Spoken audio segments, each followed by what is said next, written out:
This is Nirbhay from Cloud Counselage Pvt.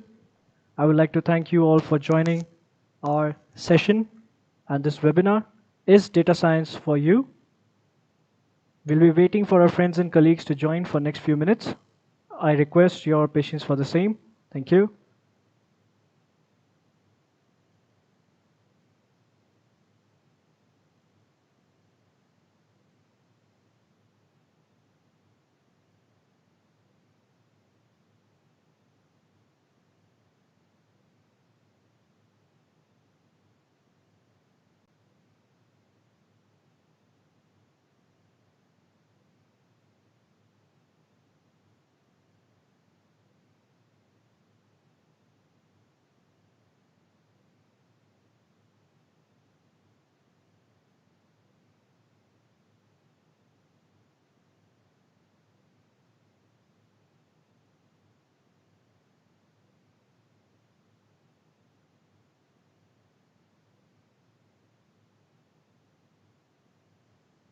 Once again, a very good evening to everyone who has joined us for our webinar, Is Data Science for You? With our guest speaker being Mr. Sao, who is a well-versed data scientist. I request you all to wait for another few minutes as we are waiting for our other colleagues and friends to join. We shall start in a few minutes. Thank you.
A very warm and welcome to everyone.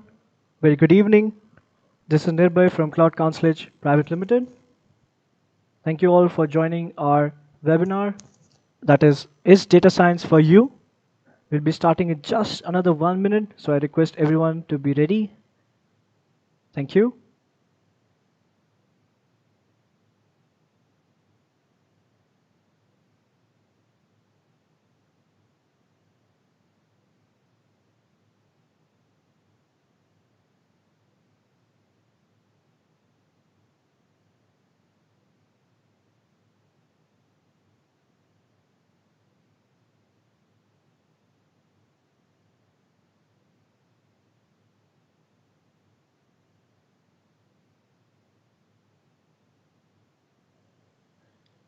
Good evening, everyone.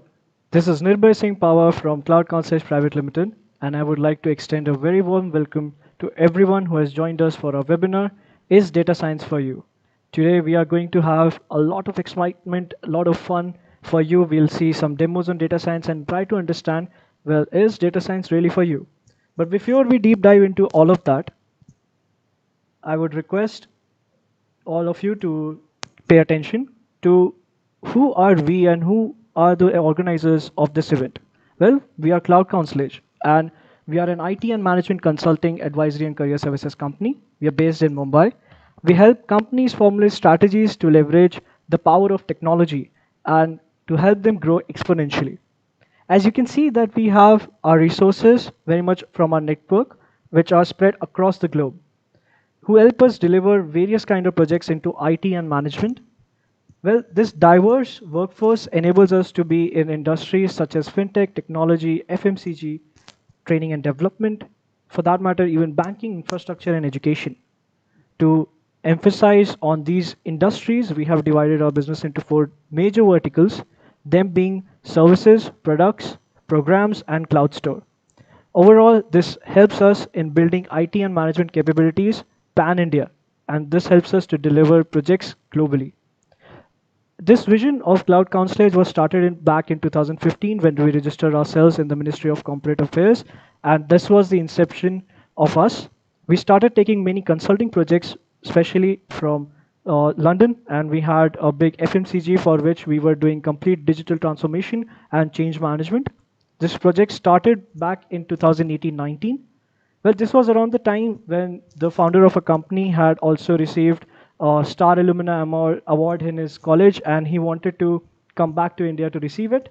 And when he came back to India, he saw that the standards of education, or you can say the kind of education that he was receiving quite years back, almost a decade back, is almost the same at the moment. Even we were facing a lot of issues in hiring resources, especially from India, and we had to see some international resources for the same reason when we were doing our projects of digital transformation and change management. This led us to a thought of having a different vertical with our IT and management capabilities, and that's where we started our career services. In 2020, we came up with an idea to have a million workforce by 2022. And we have started delivering on that promise. We have started getting people for it through our Cloud Counselage professional community. Well, Cloud Counselage professional community is a platform that enables young students, the people who are actually currently studying in technical courses, to get experience from the professionals themselves. And when they pass out, they become part of this community, they can give back to the community as well. And this is the main reason why the founder of a company, Mr. Tushar Tupale, had initiated the vertical of career services. And today, I, Nirbhay Singh Power, along with my team, are going to help you understand how a separate sector of this technology domain called as data science going to help you in your career as well. Without any further ado, I would like to introduce you to our today's speaker, Mr. Ayan Sau, who has completed his post-graduation in data science from IIT Guwahati.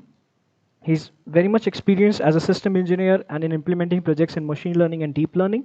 As a data scientist, he has excellent statistics and machine learning knowledge, which enables him to execute projects into NLP, that is natural language processing, and to apply these knowledge into neural networks and other text-based data processing. He is very well versed with many data science tools such as Python and big data tools like Hadoop as well, PySpark and other Spark-related SQL as well.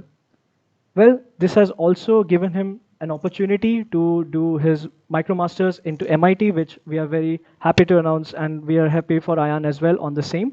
So we'd like to congratulate him on that as well. After the webinar, Mr. Sau will also be taking some questions from our Cloud Counselage professional community members. So without any further ado, I will also like to tell you what he's going to cover today. And the first question that he's going to cover to let you know whether is data science for you is what really data science is, and to differentiate it from a jargon to a term that you can understand. For this, he will also tell you how you can leverage data science, how you can actually become a data scientist. Do you need to have hardcore programming language or knowledge? Do you need to become a PhD for data science? Or well, just anyone with a certain course, or you can say a certain degree, can be a data scientist? Let's see what Ayan has to talk about it. On top of it, he will also be taking care of a demo that can make you realize the real life, or you can say day in life of a data scientist, especially someone who is from India. And then you can decide if data science is for you or not. He's also been kind enough to take a few questions for us, and that's what we'll be doing towards the end of the session. So, as I said already, without any further ado, I would like to introduce and bring forward Mr. Sau himself to take up this presentation. Mr. Sau, over to you.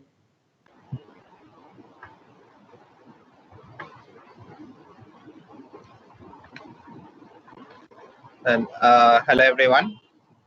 My name is Ayan, and I would like to thank Nirbhay for the awesome introduction.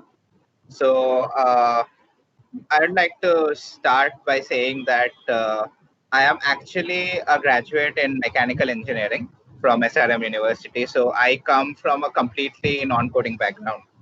So, and recently I have completed my post-graduation in data science from IIT Guwahati, and I'm currently pursuing the MicroMasters from MIT.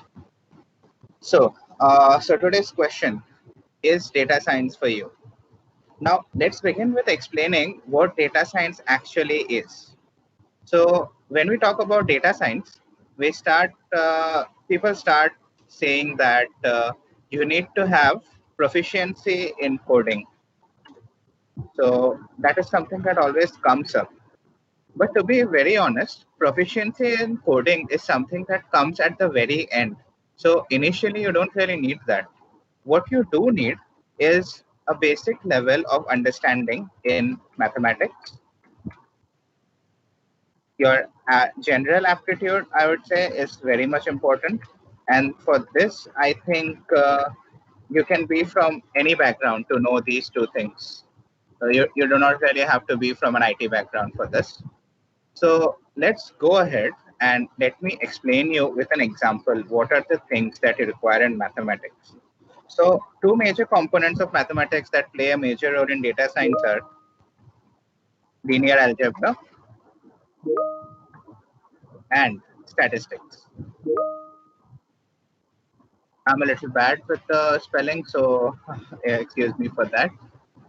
So these are the two major things which define data science, I would say. These are the major aspects.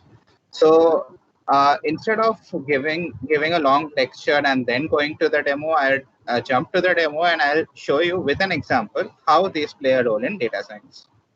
So let us take a scenario. So let's say that you're planning to go on lunch today afternoon. So to make the experience pleasant, you want to make sure that the temperature of the day is not very high. So as you know, the afternoon time, the lunch time is usually the time where the temperature is the highest.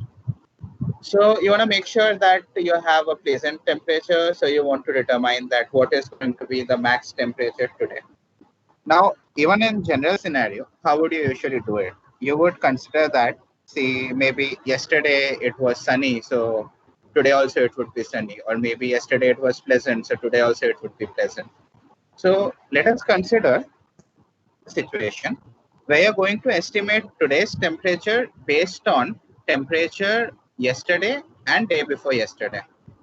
Now, you need to have a certain parameter to decide whether today's afternoon temperature would be pleasant. So let's say the minimum temperature of the day. So minimum temperature of the day, which is usually in the early mornings, right? So now what I'm gonna do is I'm gonna take an early morning temperature of day before yesterday, afternoon temperature of day before yesterday.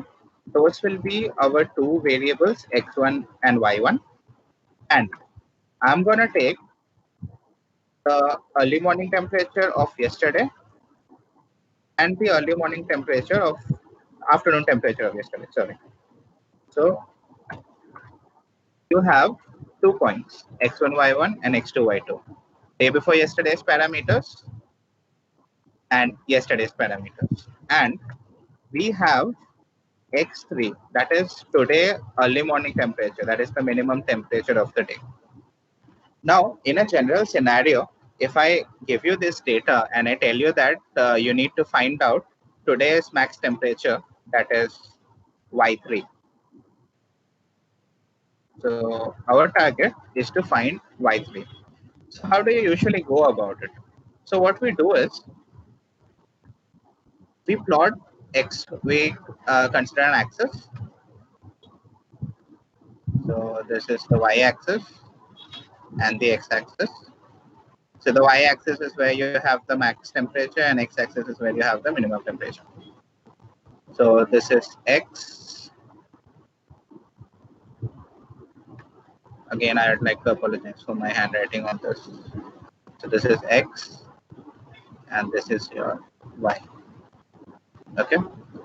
So now we have the 2 points which I mentioned here, right? X and X2, Y2. So what we are going to do is we are going to plot it. So let's say X1, Y1 comes here, X2, Y2 comes here. Okay. So now we are going to find the max temperature for a point X3, which let's say it's here. So here we have X3. Our objective is to find Y3. So now what you do is you try to find the equation of a line which passes through these 2 points. So I want to make sure that I have a line which is passing through these 2 points. Say like this. So let's just to make it a little more clear.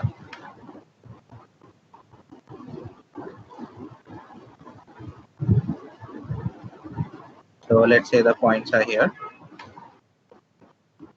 This is your X1, Y1, and this is your X2, Y2. So now once you have the line which is going to pass through this, what you can do very easily is you can just take a line from here which touches the line somewhere, maybe here it touches, and let me just send the line. Sorry, my apologies. Okay, so here, so let's say you get the point here, and then you can just put it up here, and this is your Y3. So this is the value we are looking for, right? So this is a simple linear algebra. Here we are using a simple linear algebra here. So our objective is to find the equation y equal to mx plus c, where m is the slope and c is the intercept. Now again, it may not be a line. I am just assuming that it is a line. It can be any kind of curve. It can be a hyperbola, parabola, anything. But I am just considering it as a line. So this is a way in which you can find you can forecast the temperature, right? So similarly, what happens in a real life scenario is you cannot exactly determine the exact value with 2 parameters, with 2 points. You'll need multiple points in case you're going to estimate profit, or you're going to estimate, let's say you're going to estimate the temperature itself. So the temperature, you will require more number of points for better accuracy. So what happens in that case is,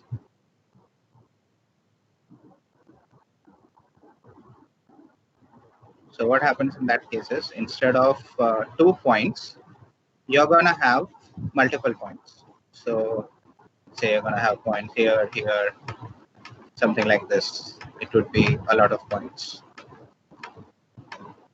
So in this scenario, what you're going to do is you cannot exactly find a curve which will pass through all the points, right? So you're going to find a curve which will pass through most of the points, and which will be nearer to other points. So that is the objective here. So we are going to find a line which will be close to these points. So let's say something like this. Okay. So you have this line which is close to most of the points. Okay. And again, guys, remember it need not be a line. It can be a curve. It can be any shape. So this is what you do in data science. This is where linear algebra comes into the picture in data science. So it's very basic, right? You're just finding an equation y is equal to mx plus c, and you're just going to plot the unknown, and you're going to find the unknown. So this is how linear algebra works.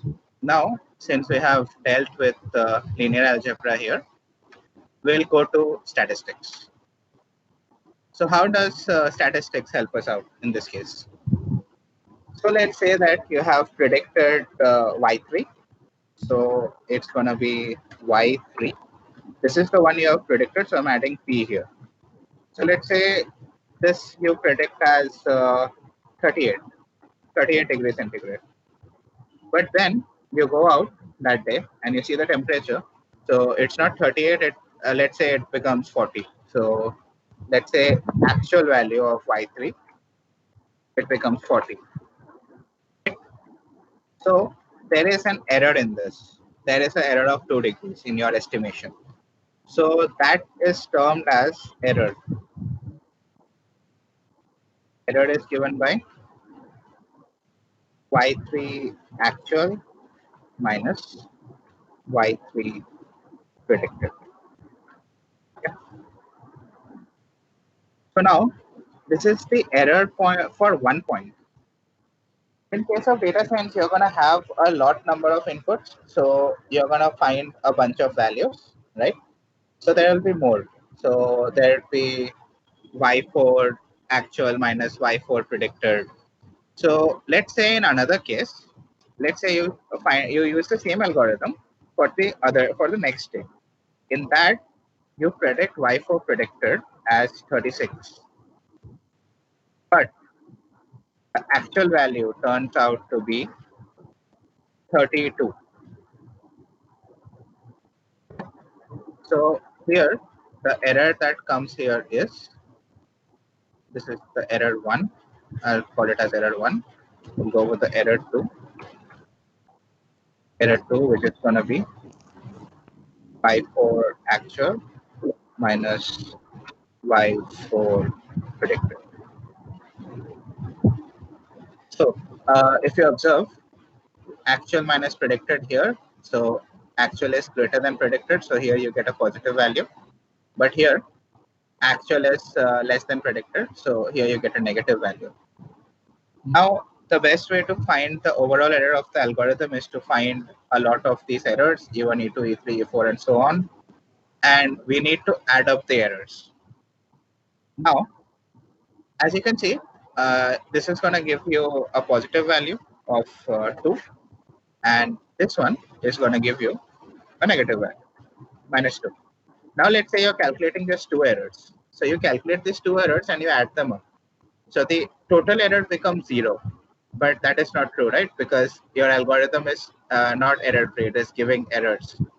So to mitigate this, what we do is we raise this to a power of, we square the value, basically. We square the error term. So when we square the error term, we will be able to eliminate the negatives. So we won't have any negatives. So now we can add the error. So error final is error 1 plus error 2, right? Now, let's say you have just 10 points. So for 10 points, your final error would be error 1 plus error 2 divided by 10. So you'll have 8 by 10, so 0.8 is the error. Now, the same thing, let's say we have 100 points. So the error final divided by 100. So you'll have, in this case, please don't get confused. There will be more errors added to it. Okay.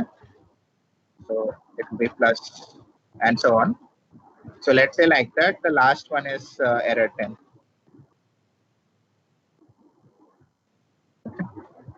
So by the total number of values will give you and the actual error function. So this is known as the root mean square error. So this is the term used for it.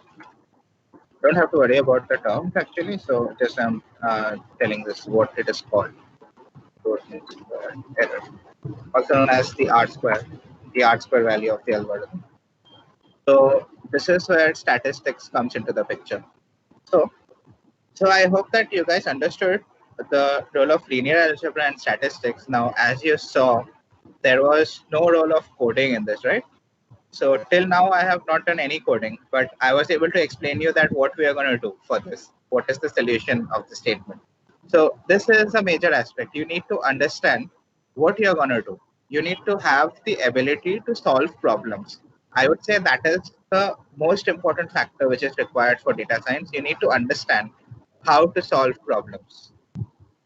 Now, since we are done with this theory part, let's get to how we are going to implement it. So now I'll come to the coding or programming, whatever you guys call it. So what can be anything.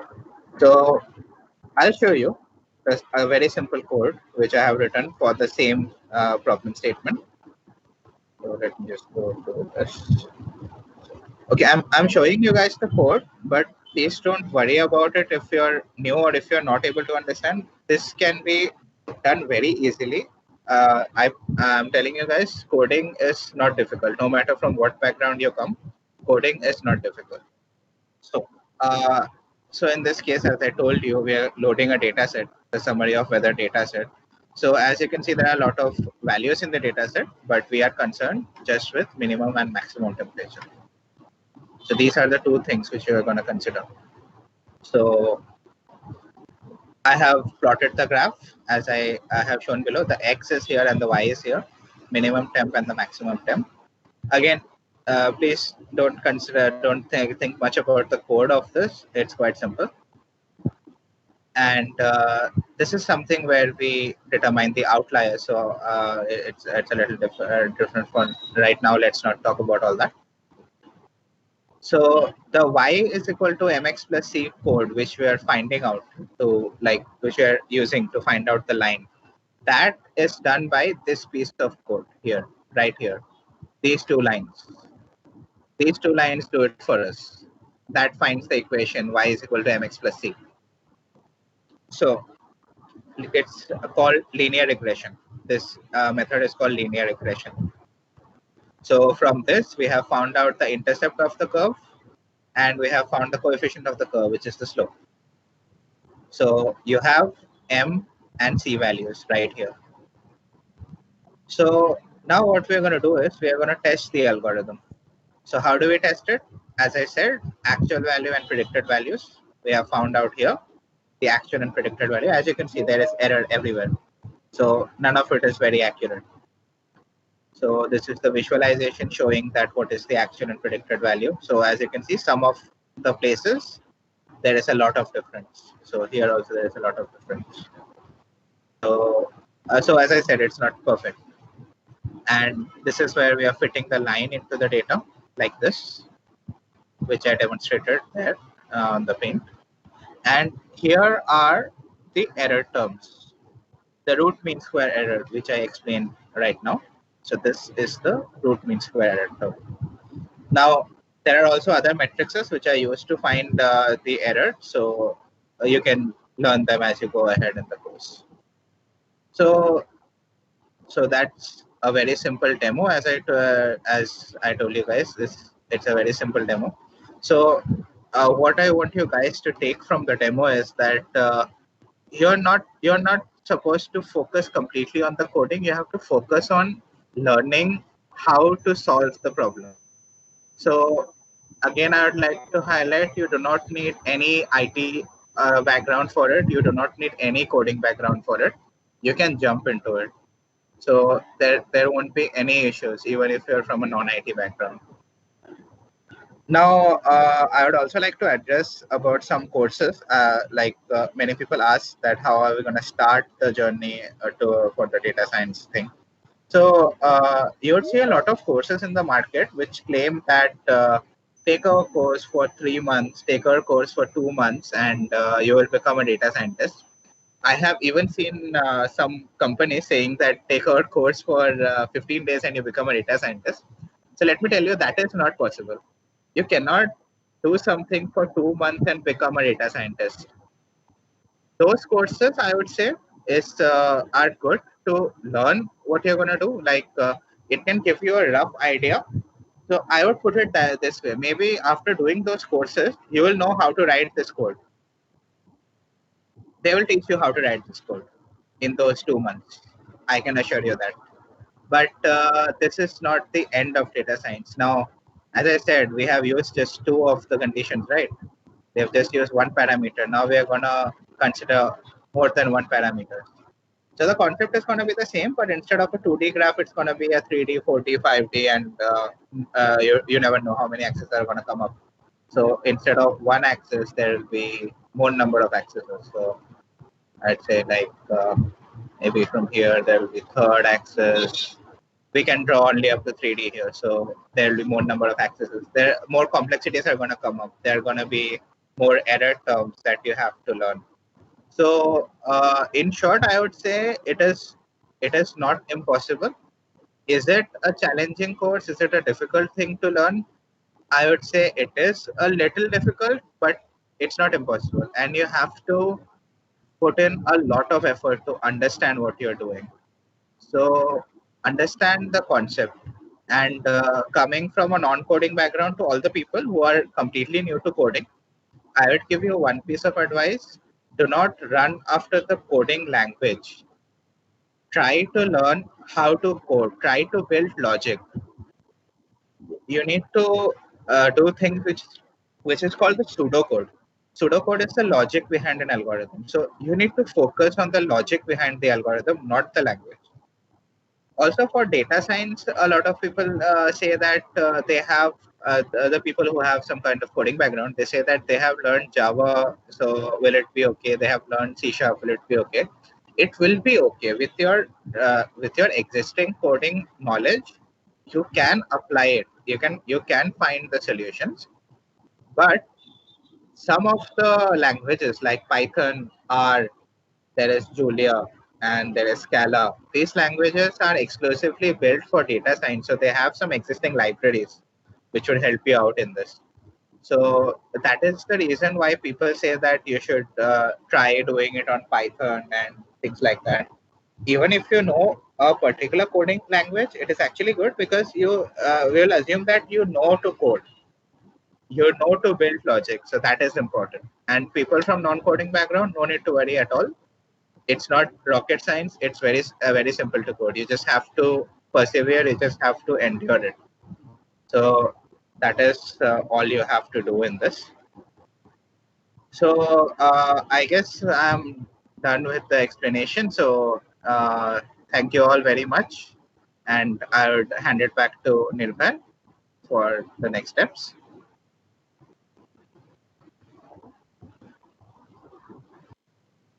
Thank you so much, Ayan. I'm really happy that you were able to explain to people who are from non-coding background, especially, to understand that well, coding is not the final frontier for data science, especially. And as you were rightly saying, see, Ayan has been kind enough to give an example of temperature, whether you want to go out for lunch. But in real life examples, we know, Ayan, like how you have been taking some projects, and this could be something like launching a satellite, right? It can be that big. Am I correct in saying that, Ayan? Yeah, the project complexity can go to understanding streaming data, analysis of images, voice analysis, voice generation, text generation. The complexity can go anywhere, but the basic concept of this always remains the same. And the As I said, takeaway, yes, is that it is going to be the same linear algebra that you showed right now. Is it correct? You know, y is equal to mx plus c. The same two lines of yes. code which were used for slope will still be used when you're launching a satellite. Am I correct in saying that, Ryan? I won't say the exact code, but I would say there are more algorithms, of course. Yes, But yes. what I wanted to explain was that you guys need to know how to solve a problem. You need Correct. to focus on the aptitude part of it. So it's not the coding language. You have to focus on the aptitude of it. So yeah, Nirbhay is right.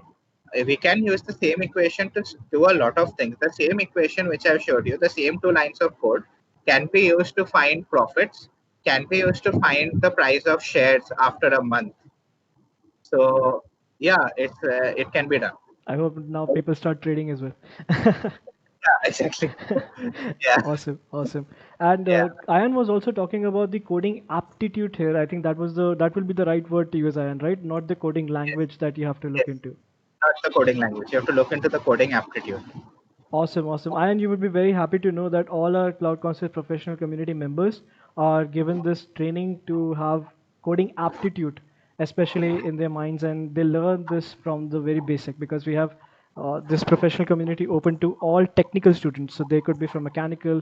We have people even from they are non-mechan, the biomed background and all that who have shown interest into the professional community. And for that matter, we have an internship. So, just want to say that we have a 3 months internship where we have 50% of the time in the live project. rather than going through those codes. And you were talking about the other courses where they just give you a piece of code that you can write. It is more about implementing that knowledge, isn't it, Ayan?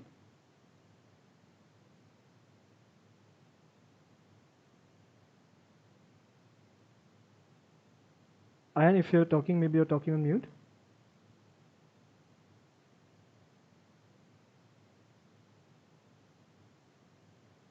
All right, maybe we'll try to re-establish a connection with Ayan for that matter. And for now, let's go into the Q&A, and I would request Harshada to help us with the Q&A as well. Just to let you know, all the CCPC members can only ask us questions at the moment. So I would request everyone to either log in to their Cloud Counselage accounts and go into the top right corner and try to go into the chat option. Once you are there, please try to search for CC space assist. I would repeat, that is Cloud Counselage Assist, CC space assist, and please type your message. I'm sure that all of our members would have seen the video, the explainer video, which tells you how to see that message. But it is also going to be on your app. So if you have the app, please use the app. If you are on web right now, go to your portal, the company portal, and ask your questions. Hoshida, over to you. We'll be waiting for the questions then. Thank you, Nirbhay. As we are trying to establish connection with Ayan, I just want to summarize what were the key takeaways from this particular session that Ayan had, or what he tried to explain. Primarily, he has very much simplified the concept of data science for us. And what Ayan was trying to tell us here is that the first thing that we do is that we focus on problem solving other than looking at the other aspects of what needs to be done and what doesn't need to be done. So the technology or the concept that we are trying to use is to solve a problem, is what Ayan emphasized on. Secondly, he mentioned that it is all about building logic and not actually which coding language we are using. So that was a very big takeaway. And if we are doing both of these things, then coding is just another skill which is not very difficult to acquire, guys. So I think Ayan has really given the gist of everything, that we focus on problem solving and focus on building logics, and that would make our lives easy if we are to work in data science. So for that matter, this will be true for anything that we are working on generally also. So get your questions coming, guys, as we're trying to connect with Ayan. Thank you so much, Harshada. I would just repeat the process of asking the questions, guys, so that we can have all your questions in. And for that, what you need to do is please make sure that you are either in your portal, the company portal that we have provided to you. Please go to that URL, log in, and then try to search for the chat option that will be on the top right corner. And there, try to search for CC space assist. It will have a Cloud Counselage logo as the profile logo. And please type in your message. I'm sure that you guys must have seen the same video that we had shared today in our groups, various groups. And please make sure that you use the same idea to ask your questions. You can do the same by having the app, company portal app, and asking your questions in the chat to CC Assist from there as well. And I can see that Ayan is back with us. So thank you, Ayan, for rejoining. My apologies, my net got disconnected. I'm so sorry. Oh, that's absolutely fine. No worries. Actually, I was just thinking that it was a correct fitting, no overfitting for your disconnect as well. It was absolutely when you finished. Yes, true. I hope your ISP is not providing some kind of data science that when will people not be rude if it disconnects them. Yeah, we should start working on that. Timing was just so correct. Yes, probably they have stolen Ayan's systems as well to do this data science. Thank you, David. Thanks, Ayan, for connecting again. And before you got reconnected, we were just trying to summarize what were the key takeaways or what were the major points that you were listing out. And I think now we can start with the questions. The questions have already started coming in, and many of them want to know more about this. So the first question that we have, Ayan, is that how to find good problem statement projects in data science? Good problem statements, you can go through a website called Kaggle. So Kaggle has a lot of good problem statements. They have good data sets. you can also go through Medium. It's a site called Medium, and there is also a site called Data Science. Yes, yeah, there's a site called Basics of. There's a site called Basics of Data Science, something like that. So there you can get the problem statements also, and the medium, I would say, if you're starting, like if you're very new, I would say go with Medium, because there they do a very good explanation of the problem statement. They also give you the kind of approach that has to be taken for it, and a lot of projects and all are available there, so you can go through that. Well, Ayan, Harshada, I'll just like to jump in if you would allow me. Will that be fine? Yeah. Awesome. Thank you so much, Ayan. And I was just saying that we have a problem statement coming up for all our Cloud Council professional community members as well. It is going to be a great, if you're a sports fan, it is going to be absolutely awesome for you. And something related to that is going to start on 19th September. I hope I have not spilled the beans too much for a tech lead. But yeah, we are going to have a problem statement on that, and data and everything will be provided to it. So if you are a CCPC member, since you have asked this question, so there will be one problem statement from Cloud Council as well. So be ready for it. Thank you, Ayan. Back to you guys. Anyway, yes, I think, yeah, it wasn't spinning of beans, but yeah, it's just a heads up. I think people will look forward to it now. Thank you, Nirva, for that. And I'm looking forward to that too. Okay, yeah, we'll share it with you as well. Ayan. Yeah. all right. Fine, then let's move to the next question. So, the next question that we have is, if we want to become a data scientist, what other domains should be learned? For example, statistics, right? So, in addition to all those things that you mentioned, what else should they be learning about? I would say as a beginner, you should just go with statistics. I'd say you'll require the knowledge of statistics, linear algebra, and then you can jump into any of the coding language that works with data science. Like you can use, I would recommend to use Python if you're somebody who is not coming from a coding background. I would recommend Python because it is an easy to learn language. Once you are done with these three, you can go towards big data. Big data is also required for data science, so you can do that, data mining, big data. So I think majorly, if I say statistics as a domain, statistics is going to take a long time to learn. So these are the major things you require. Mainly, you'll require statistics, one of the coding languages, and then you can run to big data and all the stuff. So mathematics and coding, I would say. Mathematics and coding are the main things required. Awesome. Thanks for that, Ayan. So since you spoke about big data, right? So I just want to understand, how will we differentiate big data from data science, or what you can say are the similarities and differences between both of these? Well, keeping it very simple, I would say big data is where you have lots and lots of data. So like it's unstructured. Major problem with big data is it is unstructured. So videos, audio clips, and all these things come into big data. Now there are tools and platforms which are used to handle big data. Like there is Hadoop, there is Spark. So big data, there is not going to be much difference. The regression and whatever I talked about, the mathematical background is going to be the same. The tool may differ, like you're going to have to use Spark ML, and Flume you might have to use if you're having a streaming data. So that's only the difference in tools. As I said, the basics remain the same. Okay, right. Oh, that is great. So now, when we talk about data science, or for that matter, data, like when you were showing us the demo, we could see that we can't make any sense of data per se, right? But it is important that we visualize it. How we visualize the data is very important. According to you, what do you think is are some of the major tools that can be used for data visualization? You can use the Python. You can use Python code itself. The visualizations that I showed you, they are done by Python.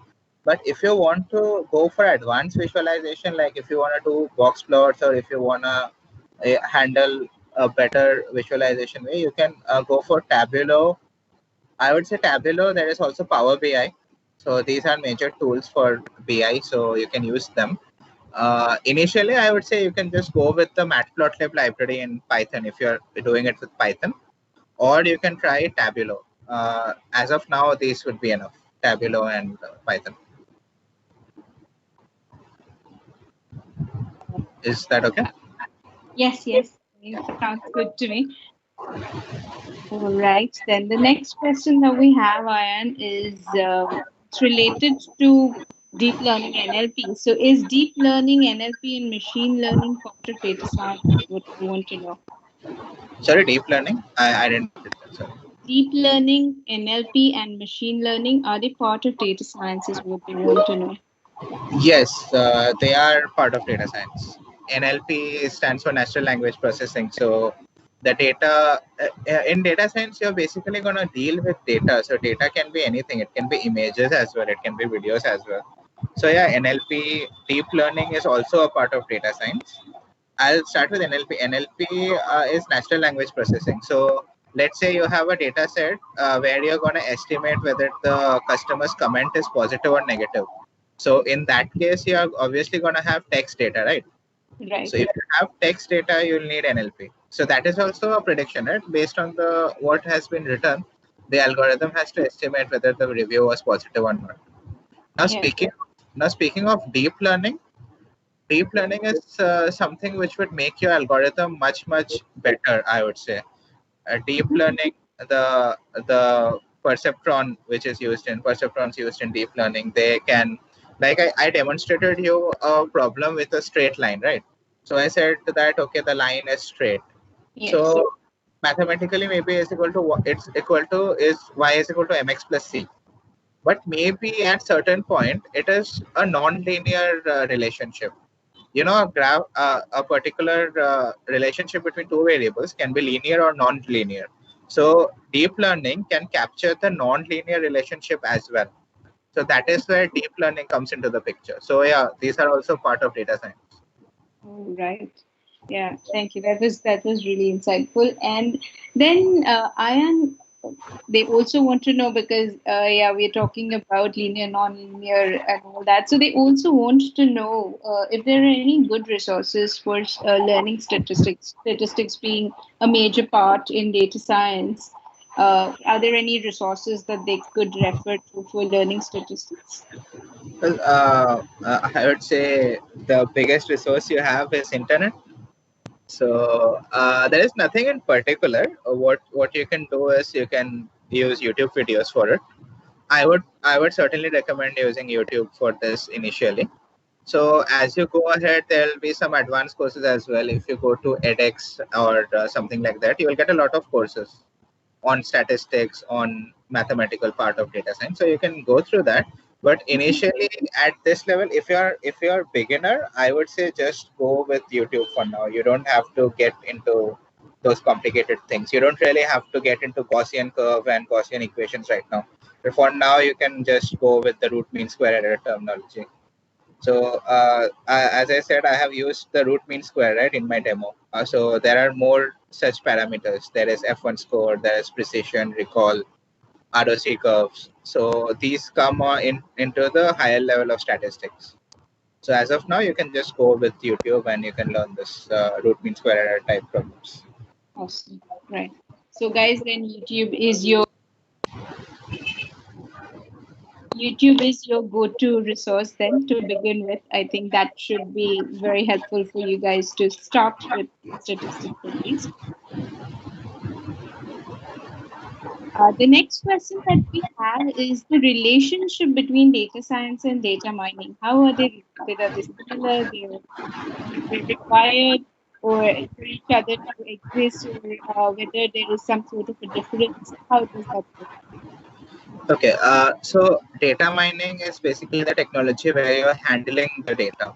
So data mining helps you to structure the data in a format so that it can be used in data science.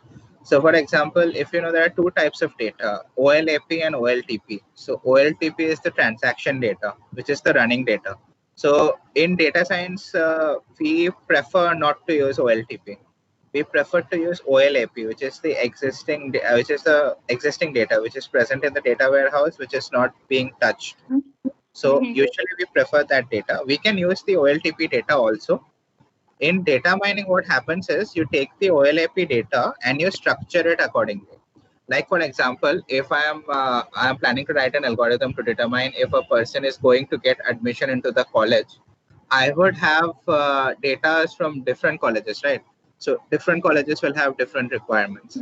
So the person who is in charge of data mining, he is going to take up all the data, and he is going to make sure that the final structure of the database is such that we can extract proper information from it. We can convert it into a form that can be used in data science. So that is how data mining and data science are related. Awesome. I think, yeah, you've given a good detailed knowledge about it. Thank you, and thank you for that.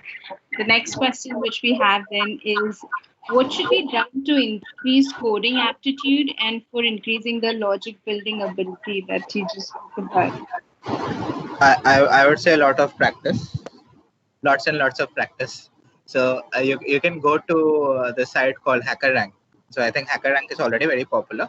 So you can use HackerRank for learning your coding.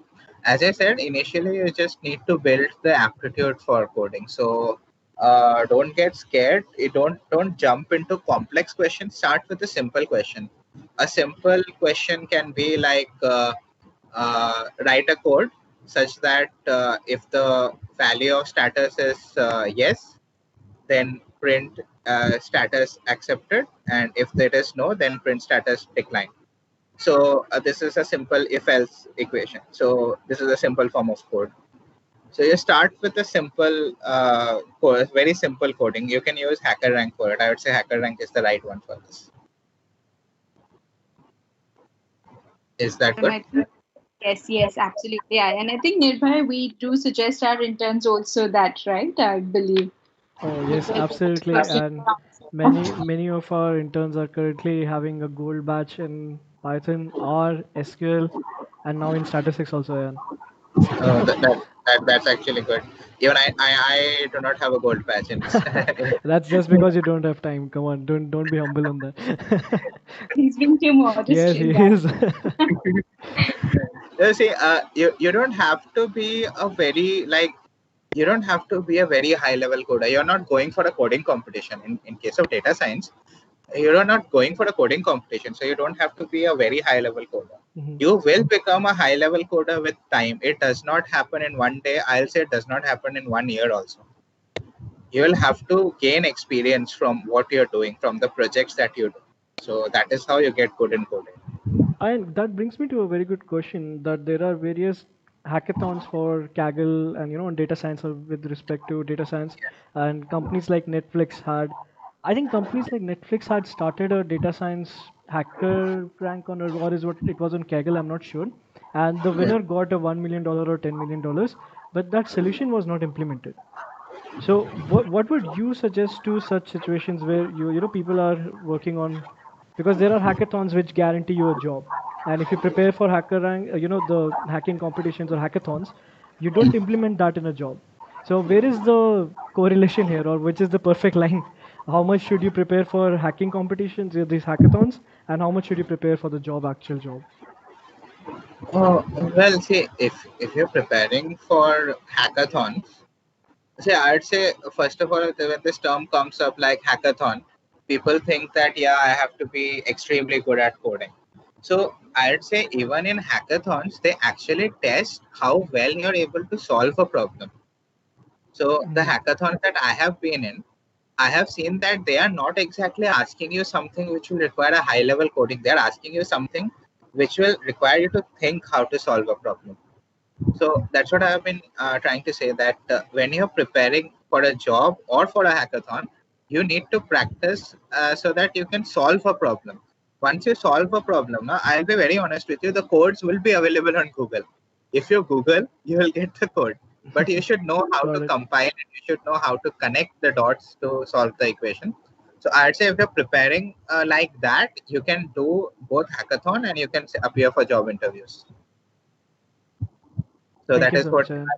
Yes, thank you, thank you. That really clears the point that you need to be a better problem solver than a coder, regardless Correct. of hackathon or a job, right? Exactly. Thank you, and thank you for clearing that down. Harshada, back to you. Thank you, Nirbhay. Thanks for picking up on that question. That really, you know, answers few of the other questions that might be coming our way.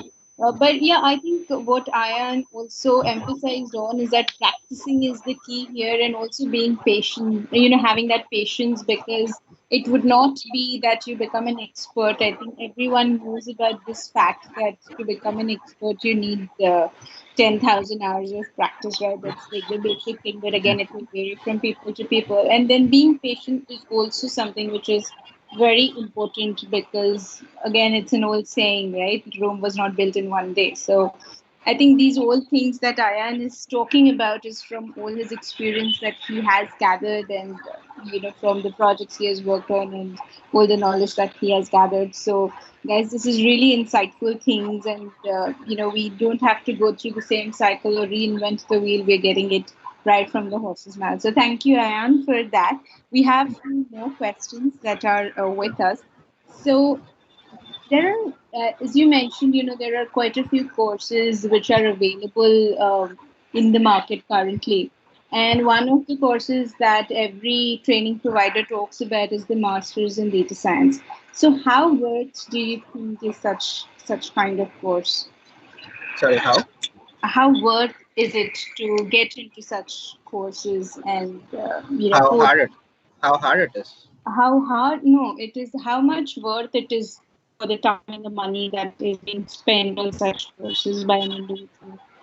I would say that okay. I'm not in. I'm not saying that people who are learning themselves are doing something wrong. If you're confident that you can learn yourself, you can learn yourself. But the courses, if it is a good course, what it does is it gives you a structure. It gives you a method to prepare. So, like today, if I tell you that you have to do statistics, you have to do Python programming, then you can jump into big data, then you can jump into data mining, and then you can go to data visualization. If I say something like this, then you would start thinking, okay, then we'll start with statistics. Then maybe you start statistics, and statistics is a big field. You don't know what all things are required for data science, right? Statistics is a big field. You can have a lot of things from there.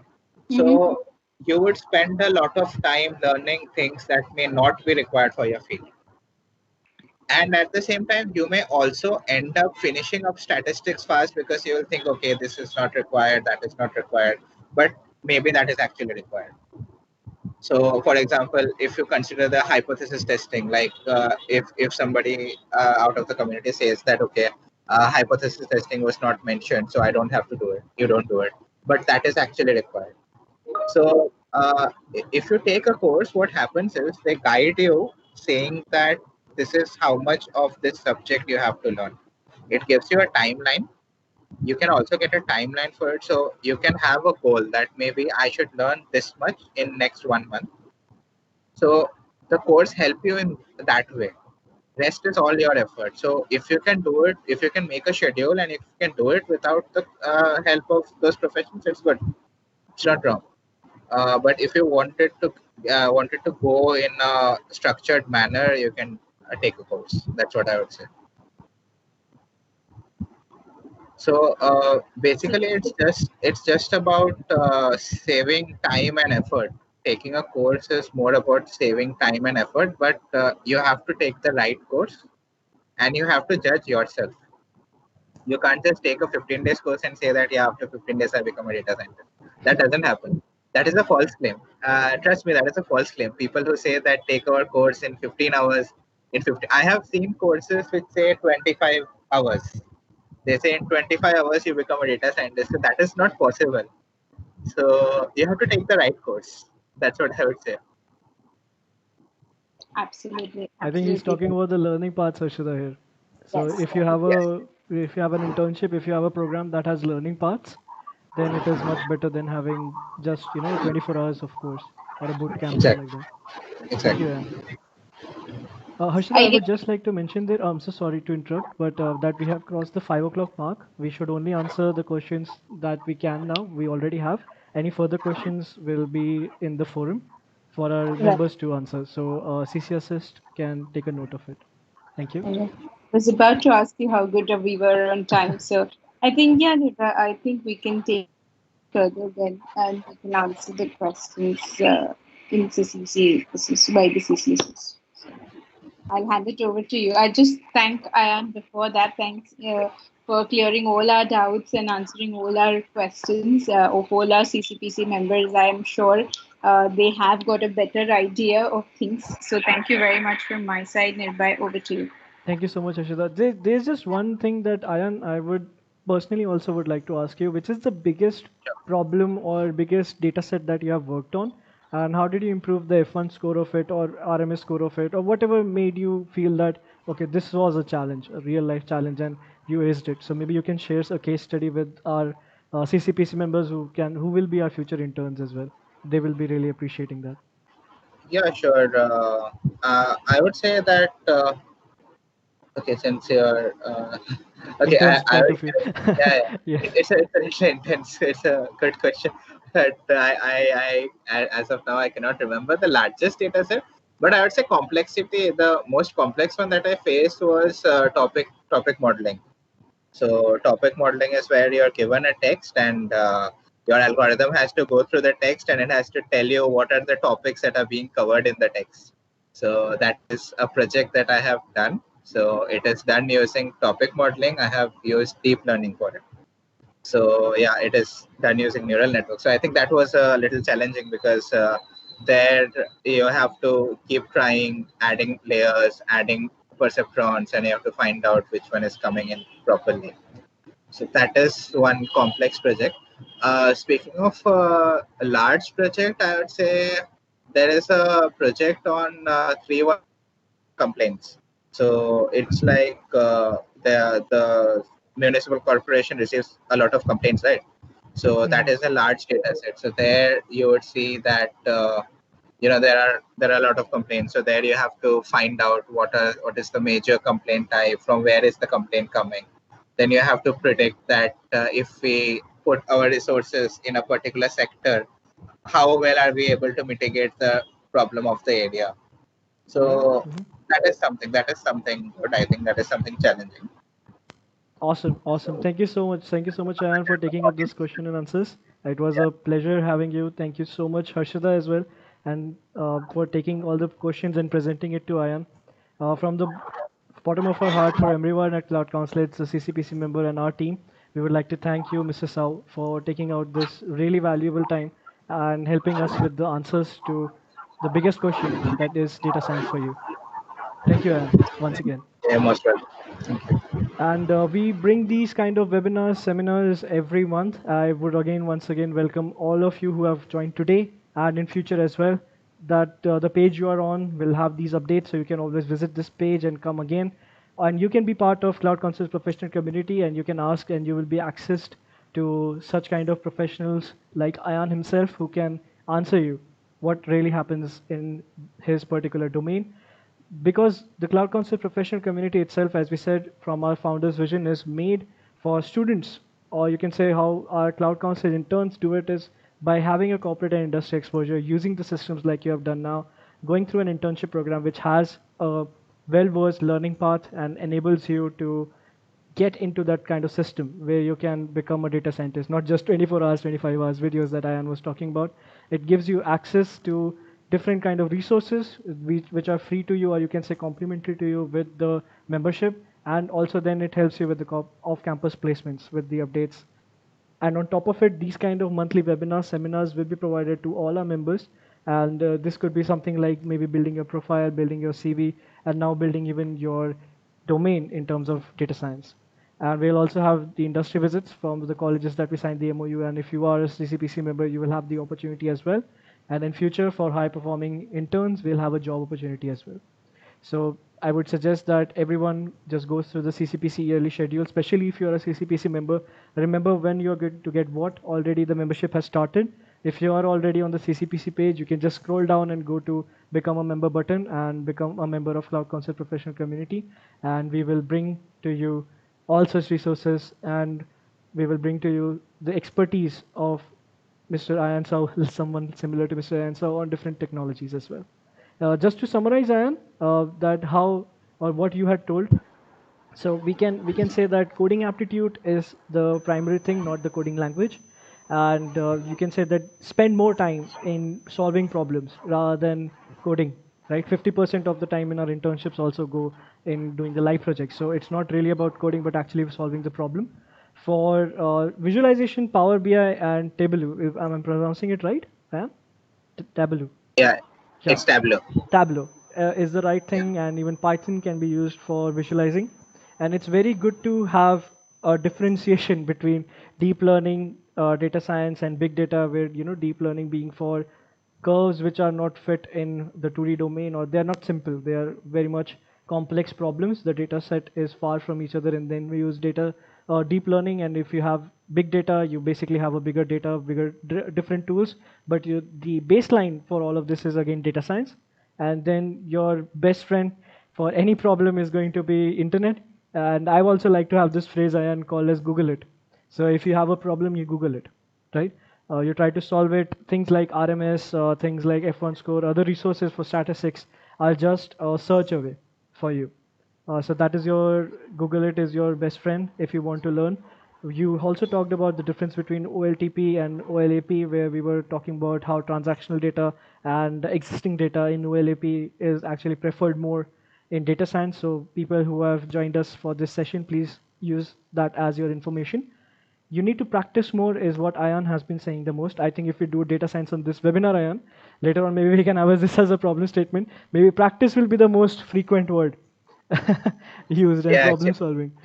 So can't emphasize on this anymore. Please guys, solve problems. Go to websites like HackerRank, but there's also one word of caution by Ayan, that don't get into that gold star and all that, because he himself right now he is in MIT for a MicroMasters. He is also doing his masters from BITS right now, and already has it from IIT. Does not have a badge to show, but actually his knowledge that you can see in the questions that he has answered. So it is to give you a familiarity, but not as a trophy that you should solve from these websites. And a good course is where you will have a defined learning path. You will have an understanding of what you want to do. Obviously, you can be a self-taught data scientist, but if you are a part of something like CCPC, or if you're part of something like the internship program by Cloud Counselage, the guidance here, the path here is something that we can provide you, but the walk on that path is going to stay the same. Ayan, I had just tried my best to summarize, but if there's something that I missed, please feel free to add to it. No, I think that's a very good summarization. Awesome, awesome. Thank you everyone, thank you team, and once again from everyone at Cloud Counselage, we thank all our guests and especially to Mr. Ansau for taking out his very much valuable time to give us insights, and hope now we have the answer if data science is for you. Thank you so much everyone. Have a very good weekend. Bye. Thank you all.